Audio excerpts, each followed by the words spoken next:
I finally got my first Rolex, but how I ended up owning one is an interesting story. About 2 months ago, I decided it was time to buy a Rolex.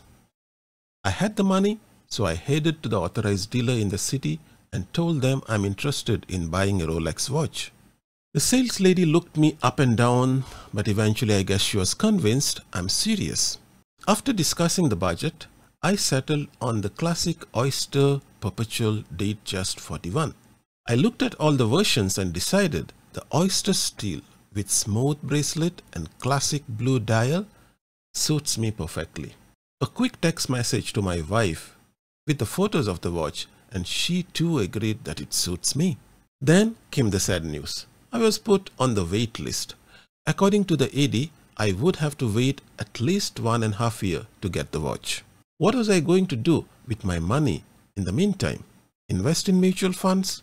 I ended up visiting the Omega showroom, where I immediately got attracted to the classic Speedmaster. It was an impulse buy. A month later, I got another classic Omega, the Seamaster 300. So much for the mutual funds. But the idea that I should own a Rolex never went away. It was as if I was involved in Leonardo DiCaprio's Inception, where he planted the idea in my brain that no matter how many luxury watches I buy, I will never be satisfied unless I own a Rolex. Few days ago, I decided to revisit the Rolex dealer just to stress to them that I'm really serious. I even wore nice clothes and made sure I am wearing my Omega Seamaster. This time, I was the only person in the showroom, and the salesman was very pleasant. He checked my name on the wait list and told me what I already knew. It was a long waiting list. As I was looking at few models that were available for sale, I saw an Oyster Perpetual. Granted, it was not the same steel model that I had requested, but it was a two-tone steel and yellow gold bracelet with a bright black diamond dial in a jubilee bracelet. It looked exquisite.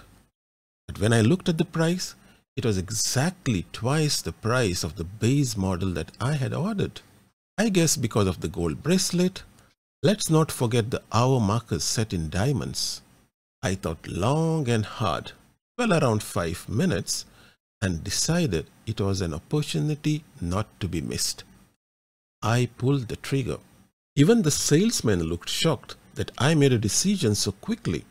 If I had thought a little longer, I'm sure I would have not bought it and opted to wait for 1.5 years for the steel version.